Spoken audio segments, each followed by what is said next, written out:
Theses on Feuerbach by Karl Marx. Number 1. The chief defect of all hitherto existing materialism, that of Feuerbach included, is that the thing, reality, sensuousness, is conceived only in the form of the object or of contemplation, but not as sensuous human activity, practice, not subjectively. Hence, in contradistinction to materialism, the active side was developed abstractly by idealism, which, of course, does not know real, sensuous activity as such. Feuerbach wants sensuous objects, really distinct from the thought objects, but he does not conceive human activity itself as objective activity. Hence, in the essence of Christianity, he regards the theoretical attitude as the only genuine human attitude, while practice is conceived and fixed only in its dirty Judaical manifestation. Hence, he does not grasp the significance of revolutionary, of practical critical activity. Number 2. The question whether objective truth can be attributed to human thinking is not a question of theory, but is a practical question. Man must prove the truth, i.e., reality and power, the this-sidedness of his thinking in practice. The dispute over the reality or non-reality of thinking that is isolated from practice is a purely scholastic question. Number 3.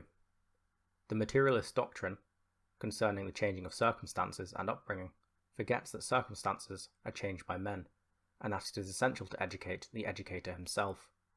This doctrine must, therefore, divide society into two parts, one of which is superior to society. The coincidence of the changing of circumstances and of human activity, or self-changing, can be conceived and rationally understood only as revolutionary practice. Number 4. Feuerbach starts out from the fact of religious self-alienation, of the duplication of the world into a religious world and a secular one.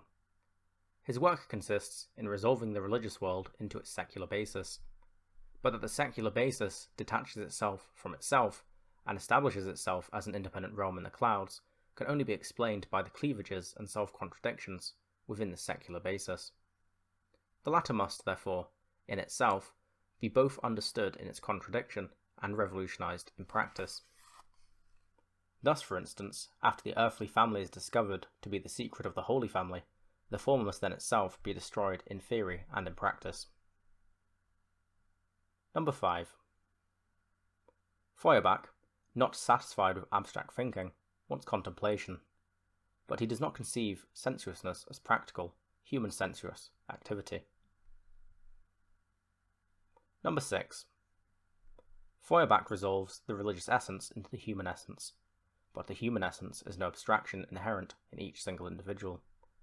In its reality, it is the ensemble of the social relations.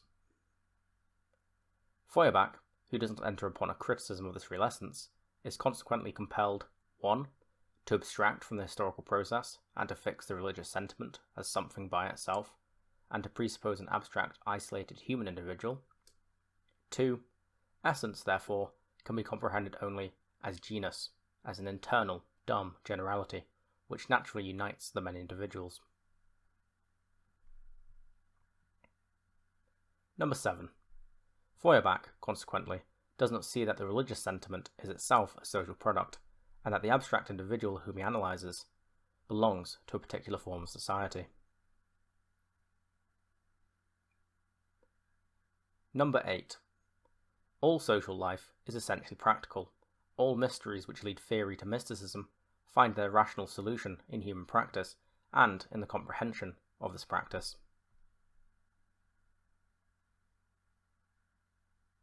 Number 9.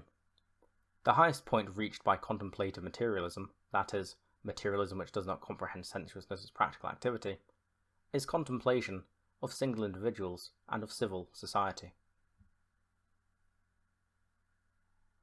Number 10.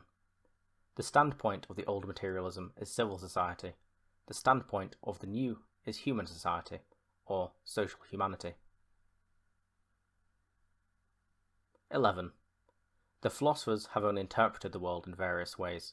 The point is to change it.